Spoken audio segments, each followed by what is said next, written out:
Welcome back to Travora. Today we explore a question many are whispering: is Malaysia quietly taking over Asia? Let's dig into what's real, from diplomacy to economic strategy, regional influence, and global alignment.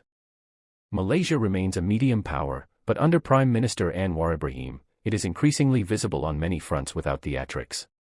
As ASEAN chair in 2025, Malaysia brokered a high-stakes ceasefire between Thailand and Cambodia at its capital Putrajaya.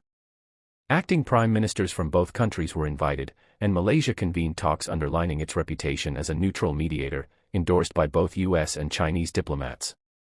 At the same time, Malaysia is deepening economic, tech, and trade relations with China.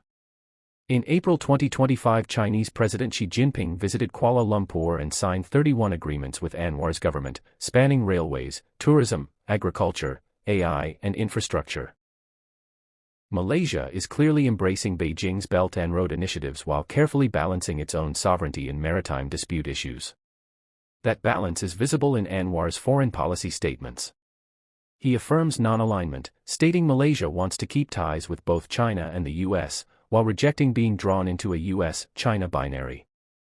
Yet analysts note growing perceptions of Malaysia shifting closer to Beijing, especially after diplomatic language changes on Taiwan's sovereignty language and dropping traditional calls for peaceful reunification. Economically, Malaysia is carving a niche as a tech and AI infrastructure hub in Southeast Asia. Competitive land prices, stable power, and regulatory clarity under its My Digital initiative attract digital investment in regions like Cyberjaya and Johor. Malaysia is also a top 3 global exporter of semiconductor devices, with plans to secure over $100 billion in future investment. But where does Malaysia stand in overall power? According to recent think tank scoring, it ranks 9th in diplomatic influence in Asia, with cultural influence rising, economic relationships improving, but military and defense networks still weaker than regional peers like Singapore or Thailand.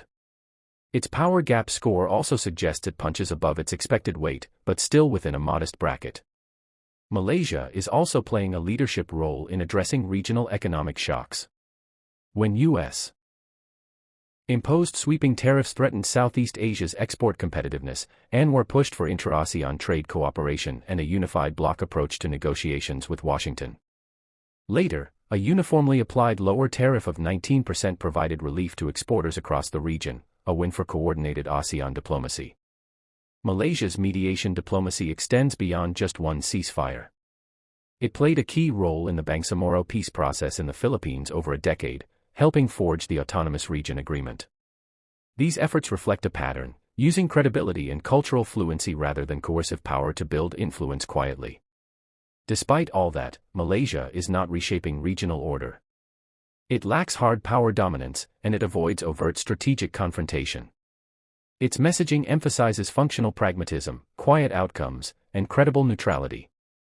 Malaysia is not seeking headlines like global powers. Instead, it is delivering consistency and tangible results in trade, technology, and mediation. Still, can we say it is taking over Asia? Absolutely not. But it's gaining ground in specific domains. Diplomatic influence in Southeast Asia, particularly ASEAN-ready mediation. Economic credibility through AI infrastructure, semiconductors, and trade facilitation. Strategic balance through measured ties with China, cautious negotiation with the US, and leadership on regional norms. The key theme is quiet influence, not dominance. Malaysia's emergence signals a shifting Asia where middle powers may play broader roles without outsized military capabilities. As ASEAN chair, as regional mediator, and as a tech economy magnet, Malaysia now matters more than before. But it is not a hegemon, more a sturdy node in a multipolar network. In the end, Malaysia is not taking over Asia, but it is increasingly shaping constructive space in ASEAN and regional affairs. So the answer: Malaysia is rising quietly, but not conquering. Thanks for listening.